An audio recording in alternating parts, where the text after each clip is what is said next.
Pemirsa, calon Bupati, Wakil Bupati Karangasem nomor urut 3, Made Sukarana Komangkisit, mengajak seluruh komponen masyarakat untuk bersatu padu melanjutkan pembangunan Karangasem ke depan. Pernyataan itu disampaikan Made Sukarana saat melakukan simakrama dengan masyarakat Banjar Babakan, Desa Purwokerti, Kecamatan Abang, di Balai Banjar setempat.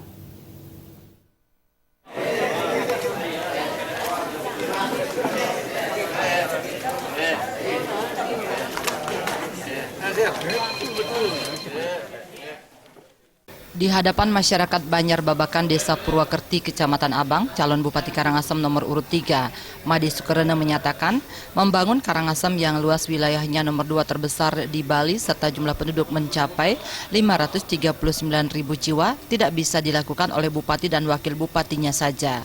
Peran aktif dari berbagai komponen masyarakat ditunjang dengan sinergi antara kepala daerah dengan masyarakatnya diharapkan mampu mewujudkan Karangasem Mahotama.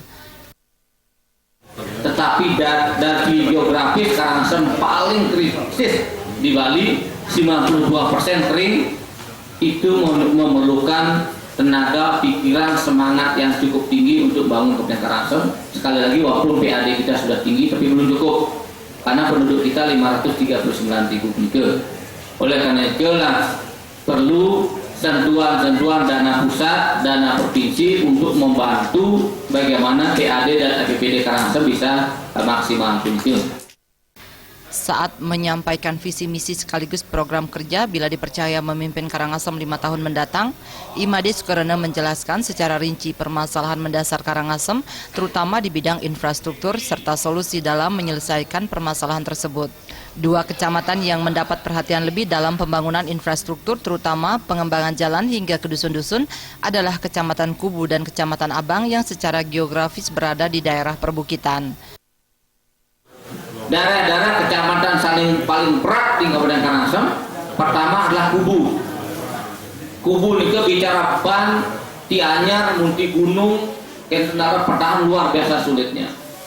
Kalau bicara Ringabang, Bunutan, Sarang Data luar biasa sulitnya. Tapi data sampun hampir 80%. Tinggal dikirim Bunutan sana munggah ini kedurun. Usai mendengar pemaparan program kerja maupun visi misi kandidat kepala daerah Karangasem nomor urut 3, pasangan Made Sukarana dan Komangkisit YES atau Paket Sukses, masyarakat Banjar Babakan Desa Purwokerti Kecamatan Abang secara bulat bertekad menjatuhkan pilihan mendukung pemenangan Paket Sukses pada Pilkada Karangasem 9 Desember mendatang. Wujud nyata dari keinginan untuk bersama-sama mewujudkan Karangasem Mahotama ditandai dengan penyerahan kalender berisi gambar kandidat kepala daerah nomor urut 3 kepada tokoh masyarakat setempat. Simakrama Paket Sukses di Banjar Babakan juga dihadiri anggota fraksi Partai Golkar DPRD Karangasem Ida Ayu Wayan Sutejawati serta Nyoman Mardana Wimbawe. Alit Sidi, Bali TV.